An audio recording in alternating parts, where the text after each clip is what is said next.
Hello, I'm Svitek, 360 Creative Coach, and welcome to my vlog, where it is both my mission and my pleasure to highlight my creative journey in hopes of inspiring you, giving you specific takeaway, all that way your journey can be at least a little bit easier.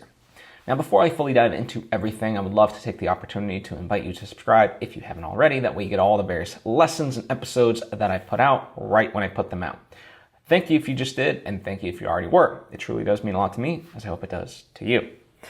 So, it's been about a week or two since the last update, and the main thing that has been going on creatively is building up, or rather gearing up towards this film shoot that we've got at the end of April, specifically April 27th.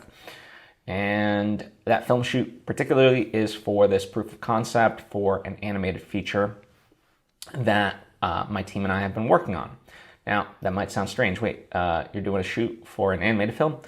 Well, yes. It's a blend of sort of how Avatar was filmed with, with all the actors in these bodysuits with the dots and things like that. Rotoscope animation is done in a similar fashion. This isn't rotoscope, but we're using actual people to represent those things, and we're gonna film it, edit it, and that way it gives a good reference point for the animator. So that's what we're doing.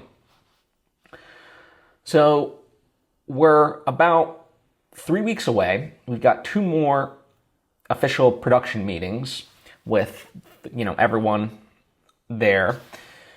So it's kind of one of those things where you're excited to get to that point. You're kind of nervous to get to that point because, while everything's moving along well, it becomes a big unknown of like, are we overlooking anything? Do we have everything that we need? And you do the best you can to prepare, right? It's like anything else in life. And, of course, things will come up that you don't expect, that you couldn't even have prepared for, but you do what you can, right? One of the things that we're hoping not to deal with, but are already thinking about it if we need to deal with it, is the weather.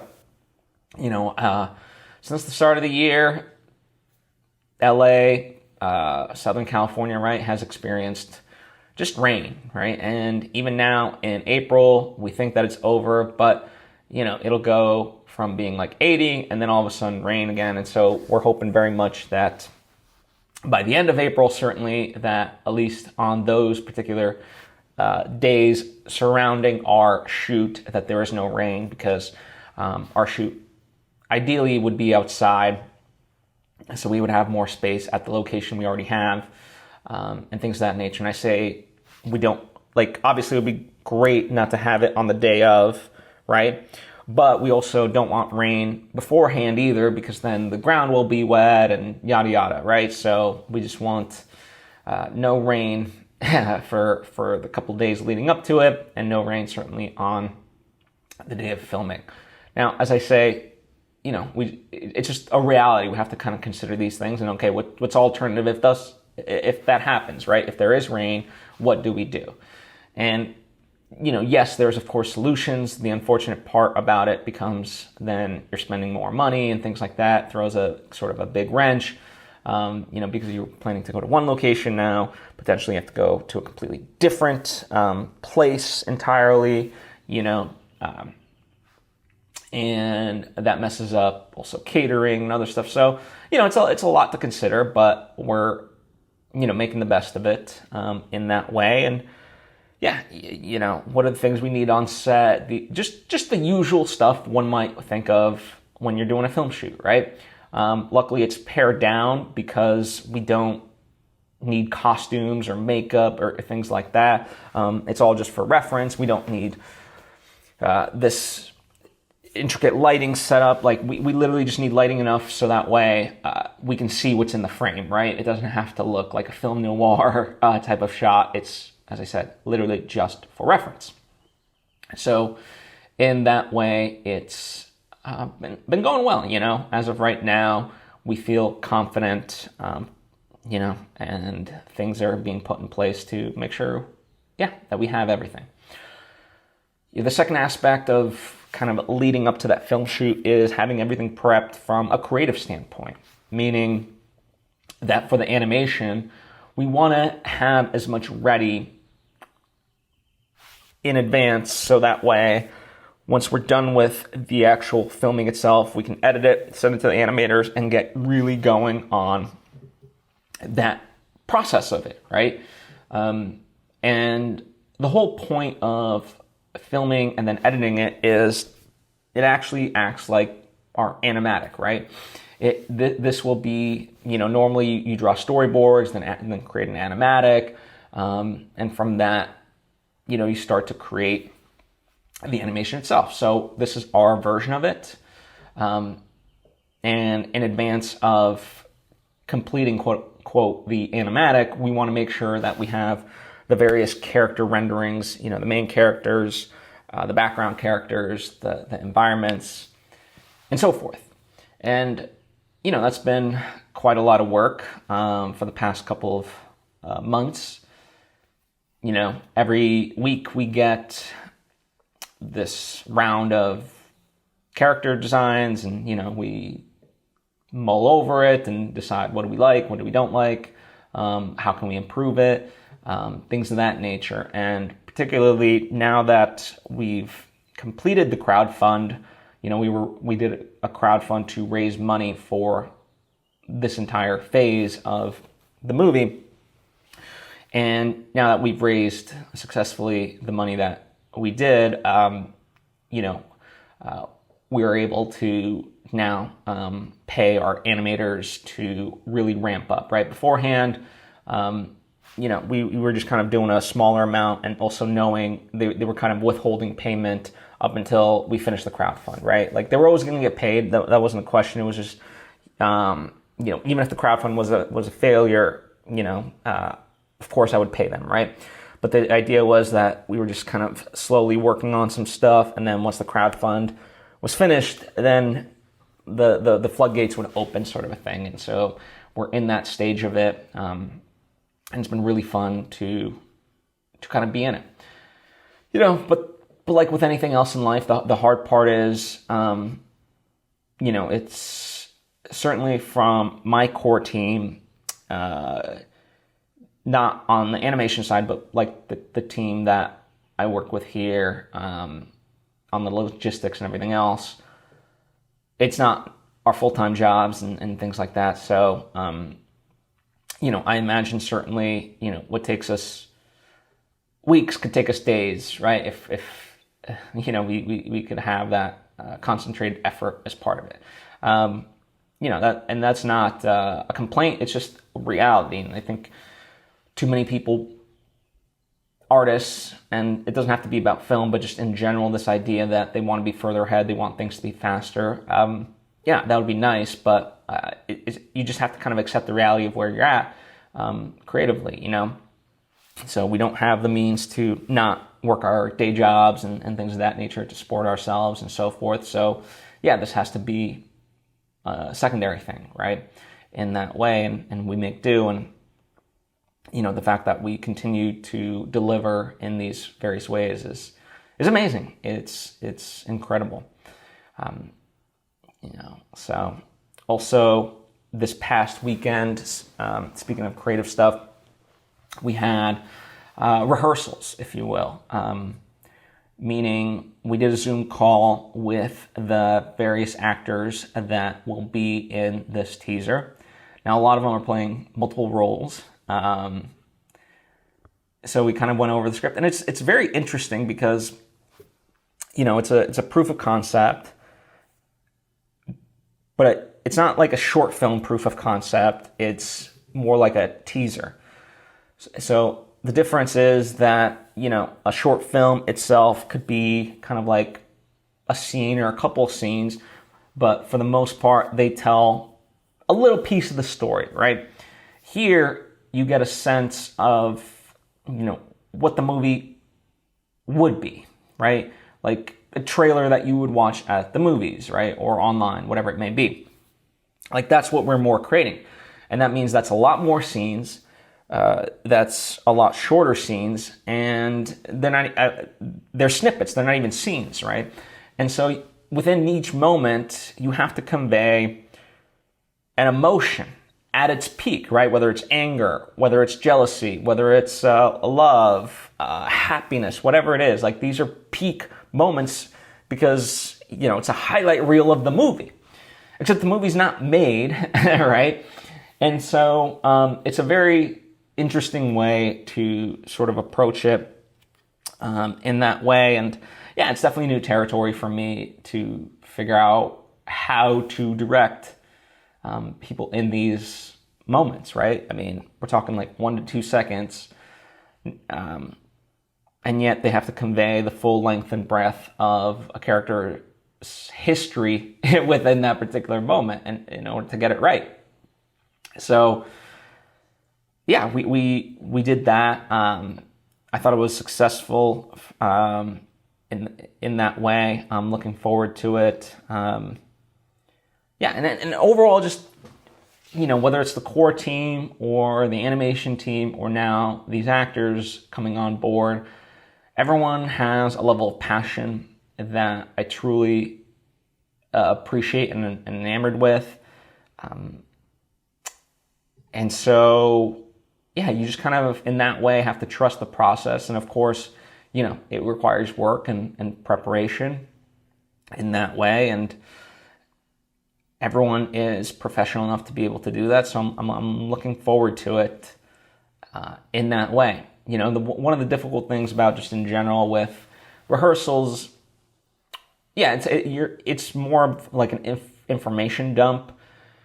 I try very much not to get too hung up about the performances quite yet in those particular moments, because, people are still processing things, and from my experience, the performance comes more in that moment. Like, if the preparation is done correctly, then come the actual shoot day, people will deliver for you. That's been my experience.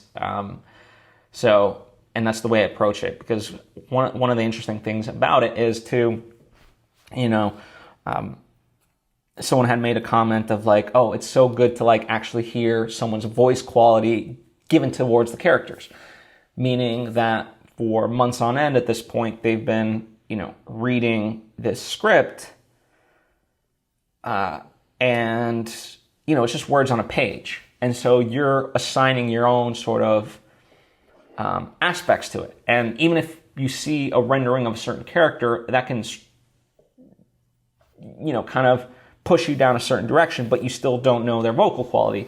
And so then to have all these people, be on a Zoom call and just even speaking in their natural day-to-day rhythm, even if they're not like reading the lines, but just us conversing, you're like, oh, okay, wow, okay, yeah, that's what this character sounds like, So that's why I say it is an information dump in that way, and there's a lot to process. So,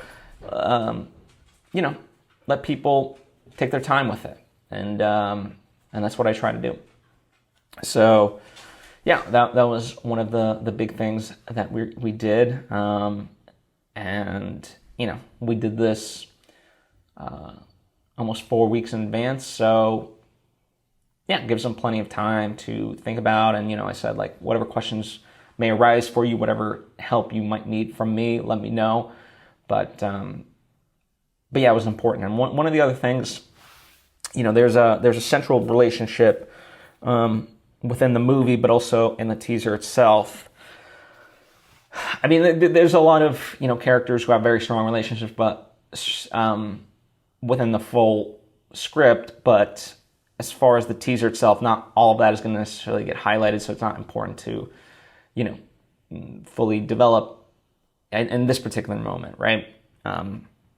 But the central character has, and it's very much part of the plot, a very strong bond with somebody else, and so, the two actors for those roles, I would like very much, and we're scheduling a time, even though both of there's like the irony is both of them are essentially vacationing on trips, and it was completely unplanned and stuff like that. I mean, it was planned obviously, but it's not planned that they would have it at the same time. But it just kind of, to me, I laugh at the synchronicity of it all, where both the actors themselves, think in that way, and timing wise. I don't know. It just makes me laugh. It's purely coincidence, but at the same time, I just like to assign that hilarity to it. But the point overall being, as far as production, that makes scheduling them to be able to meet a little bit more difficult, but we're finding a time to be able to do that. And even if I can't be a part of it, just the act of them hanging out, right? I mean, a lot of times I watch behind the scenes of movies, right? The making ofs, and the actors will talk about how they would go out for coffee and spend time together. Like, just the act of spending time together creates that bond, which then translates on screen. And is it required? Not necessarily, but I think, it does help. And certainly for my money's worth, I like to work with people that I can get along with, and I want the people that I work with to get along with each other. Do they have to be best friends afterwards and stuff like but I want people to have an enjoyable time. And for me, I do think that translates, on screen. So, we're making that work, and I'm excited for their chemistry to develop, and then for it to shine when we film, right? So it's been fun. And then the sort of last aspect of this has been continuing to revise the script, which, it's been a process. I've been developing the script for, a year and a half, 2 years, almost coming up on 2 years. And of course, it's not been a full-time effort and things of that nature until, more recently. But even then, obviously, it's not like this is my day job just to write the script. But all the same, it can be a little bit frustrating in that regard of okay, how do I continue to just elevate it, clarify it, simplify it, heighten it emotionally?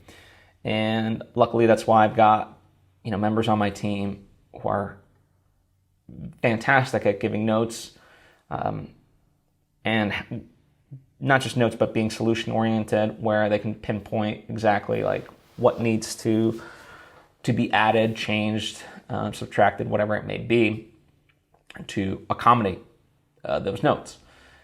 And so, we've essentially been rewriting 10 pages at a time, particularly me and one of the producers. He's an amazing storyteller, John Comerford. But it's just, time's always against you. I mean, literally so far, just on the first 10 pages, we've spent about 10 hours. I mean, less so, on the first 10 pages necessarily. We did start to get into the rest of Act 1 and stuff like that. But, what we'll do is we'll have a Zoom session, we'll go through it, and we'll literally start revising the script as I'm sharing it, via screen share. But then, certain elements you kind of just jot down and write note of okay, I'll address this and present it back to you, or he'll take some pages and do what he needs to do with it and send it back to me for essentially approval. And I can use what I want, not use whatever. But we really talk through the story, right? Down to the minutiae of, well, why would this happen, and how does that work, and what's this character feeling. And the 10 hours themselves are strictly just our Zoom session, right? That doesn't count for the time that it takes John to read. That doesn't take the time that John ends up writing, or I end up writing, or whatever else, thinking about it. So it's an arduous process. It's certainly the hardest thing that I've ever tried to write. It's the most ambitious thing that I've ever tried to write. So it's a lot. Now, part of all of that is, I think it's not just writing. As Stephen King says, those who do not read cannot write. And so, as much as I've been trying to write, I also try to read and things of that nature, take in more stuff, be inspired, and so forth, and just study the genre.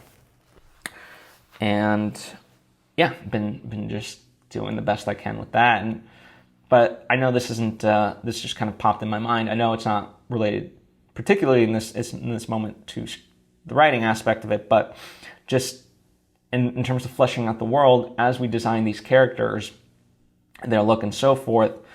One of the interesting things with 2D animation is how lips are drawn, like literally how lips are drawn. Usually it's just like thin lines, and then whoever does get more fuller lips is a very particular distinction. And it's certainly not something that you think about as you watch it, but, it just does have this subtle effect on you. And so, where I'm going with that is all these things sort of add up over time, and, one informs the other. You're always thinking about these various things. And if nothing else, you just try to make progress in the best way that you can in all these areas, right? Whether it's the writing and everything else. So yeah, that's kind of the thing. And, taking a step back as far as the shoot, the interesting part is, you want the ability to try certain things because you don't quite know what will work. But at the same time, you don't want to just do too much of everything without at least some North Star, some vision. And so, that's been kind of what I've been thinking about is, okay, definitely what do I want?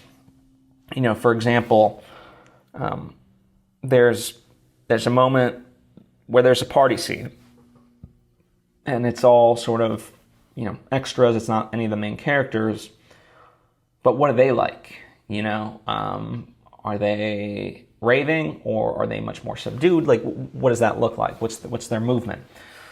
And so, yeah, very much in terms of creatively where things are at, we're in those those subtle details. Like, everything's got to be a choice, and even with the characters. Now, one of the main things that we've been focused on is their main look, right? Their identity of who they are for the most part. But I call it we have to give them a summer look, a fall look, a winter look, a spring look. Not literally, but, within any movie, people change their clothes, right? For the need of the movie, right? Sometimes it just designates a new day, whatever it is.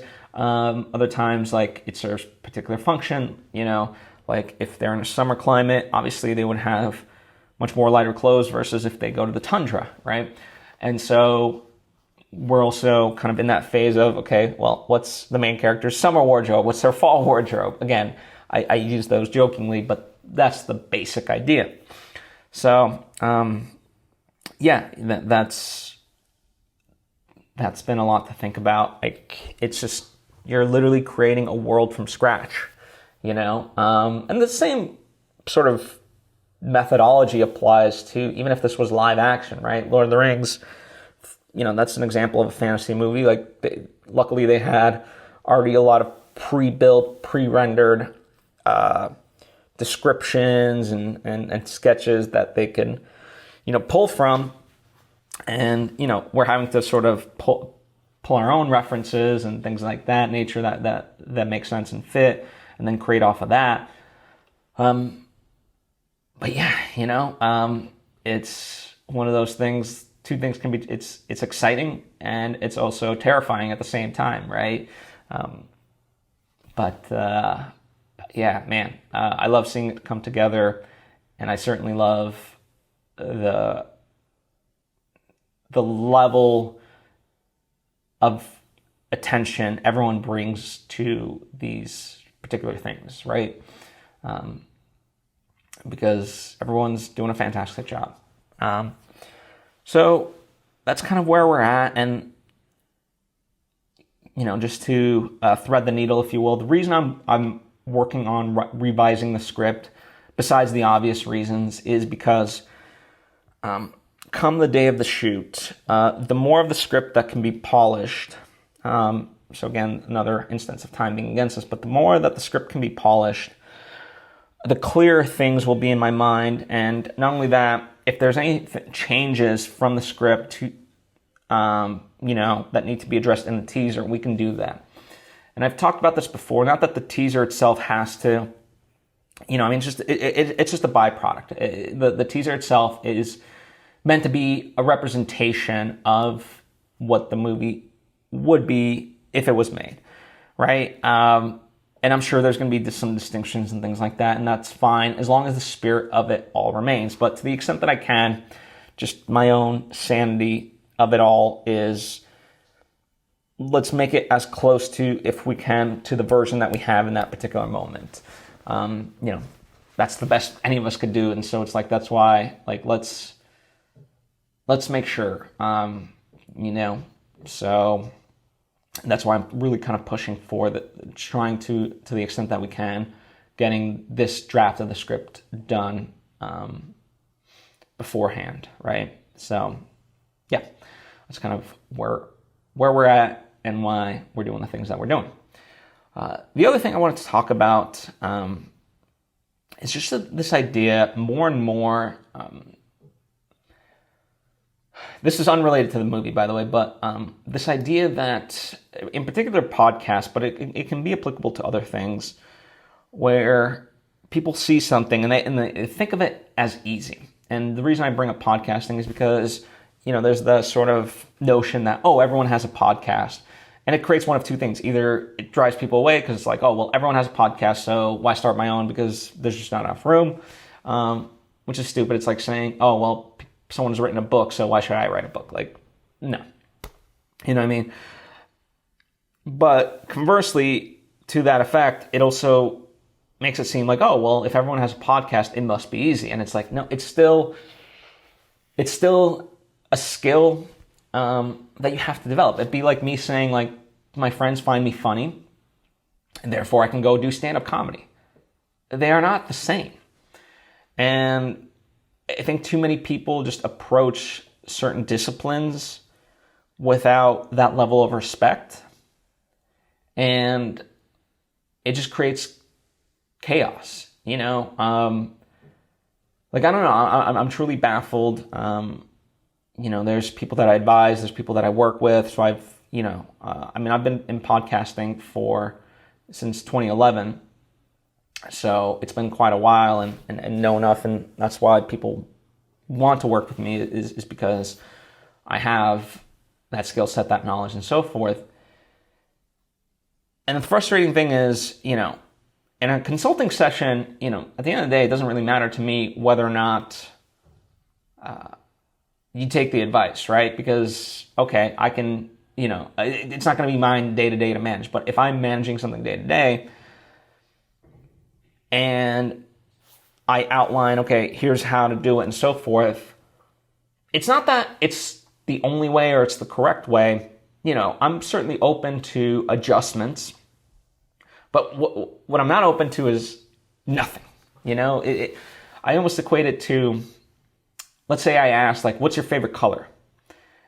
And the response someone gave would be, I love sushi. It's like, that's what? The two don't compute. And so it's just interesting, for me, I find myself in people that I work with in general, I am very much lucky to be in this place where I don't just want to work with anybody for the sake of money. And so whoever I do work with, I want it to be a good experience. I don't care to be, like, I've got enough stuff going on, so I don't care to be stressed out and this and that. And of course, it's already arduous enough. So, it's just kind of interesting in that way when people, even with the best of intentions, it's like, hey, and they just don't know, right? And that'd be one thing, but when you tell them and they sort of push back, that's where it's like, okay, you know what? Come on. And sometimes, in those moments, like the difficult part is you have to practice being honest with them, not in a mean way, not in a cruel way, but just, hey, like essentially this, if we don't do X, Y, and Z, we're setting ourselves up for failure. You're not going to be happy. I'm not going to be happy. And it's just not going to be a good experience for anybody. So I'm sort of in the midst of that on a particular thing. But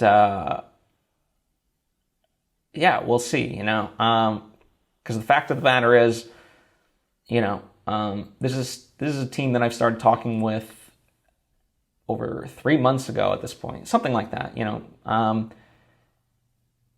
and in theory, we're coming up on a launch, and it's like, we don't have any of the assets. And it's not it's not my fault.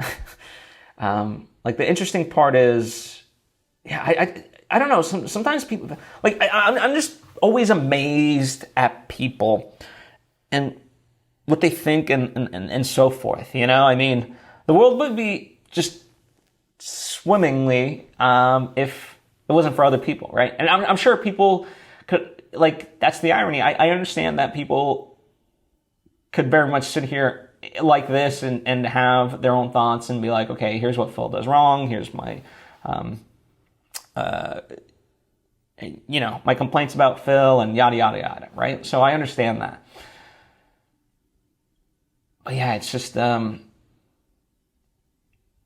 sometimes it's just baffling on a number of ways, For example, if there's there's an intro that we created, and all I get, I'm not a part of the recording, and all I receive is like one take, let's say, right? So then it's like, okay, well, there's no creative choice for me to make. I get what I get, right? And this is what you want me to use, so okay, great. And then it's to get a response back of like, the host sounds unenthusiastic. It's like, I had nothing to do with that. And also too, what is there for me to act upon? I was talking with a friend yesterday, and he was like, well, maybe they want you to add bells and whistles and try to like distract from it and this and that. I'm like, okay, that's an actionable step, And even if they don't necessarily know that, it's like, hey, the host sounds unenthusiastic. What can we do about that? And it's like, okay, well, I can't necessarily change the tone of their voice, I think part of it is people think with AI tools that anything's possible, and that like all these things just whatever. It's also why I get like, I got this like intro one time for something, and there was a gardener and construction and this and that, and they're like, hey, can you use this? I'm like, no, I can't. Like, yeah, I can use it, but it's going to sound like there's construction and a gardener, and it's going to sound terrible. So, it's just, and yeah, maybe it's a bad trend, because same sort of thing, like I see it with film and AI, where these people who don't really want to be filmmakers just want to use AI as this like shortcut to just essentially become Christopher Nolan's or something like that, where they got the glory and the money, let's say, without having to do any of the work. And none of this, like, no, you still have to inherently want to make a movie, and then these tools, whatever it is, whether it's AI or not, are at your disposal to try to bring your vision to life. But to just bypass creativity altogether, like, yeah, I don't know. And that's why when I talk about like podcasts, some people have that of like, oh, I need a podcast. And it's like, okay, but it takes work, right? It doesn't just, oh, okay, let's, whatever. You can have a podcast and go. It's time and effort on everyone's part, whether it's a large team or a small team. So yeah, I guess that's the frustration, perhaps, that people just underestimate how much something takes. And at the end of the day, it's like, okay, well, I can't be the solution, like, okay, short of me actually hosting the episodes. Right now, we technically don't even have an episode to air. So it's like, what? It just does not compute on a number of levels. So, and yet you'd be surprised how much people push back of like, what do you mean? It's like, what do you mean? What do I mean? Like, it's plain and simple. If you don't have something, you can't put it out. Which, ironically ties back to all of, the planning we're doing for the shoot. It's like, we want to be as prepared as possible. So that way we don't find ourselves in a conundrum, right? Anyway, thank you for letting me vent, albeit in nebulous terms, trying to be specific without giving away too much detail to who it may be and stuff like that. I'll keep you updated on how that goes, but it's just all interesting, and I don't think it's bad. Just to finish that point, I'm gonna have a talk with this team and stuff like that. And I think there's a path forward, sure, but I do want to make it clear that in order for that path to work, we've got to really, they've got to really step up on their end. Otherwise, it will be a crapshoot, and it is not something I'm interested in. And my generosity has been taken advantage of in the past, and it's just not going to happen. I've got too much going on. I always say, like, in many ways, I'm like a Swiss watch. Like, I have to be very precise, and it even bugs me even this week on something separate. We were supposed to have a Zoom at whatever, let's say 11 a.m. But the person shows up at 11:10, and we were supposed to wrap by noon, but now we're going in, and it's 12:27. Like, that literally throws off my schedule. And I don't know, to me, it's a big sign of disrespect, because time's the one commodity that it just is irreplaceable, right? And so I do get upset by those things.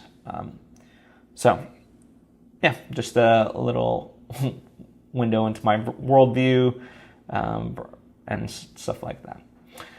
Thank you, as always, for taking the time to tune in. Please comment down below with any thoughts or questions you may have. And by the way, it can be about anything that I talked about or anything that you may want to talk about. I'm happy to try to address it in a future episode or answer directly in the comment section if it's short enough, if it's direct enough, whatever makes the most sense. Or as always, you can also hit me up on social media at Svitek. Thank you so much. I truly appreciate it. Hope to see you next time.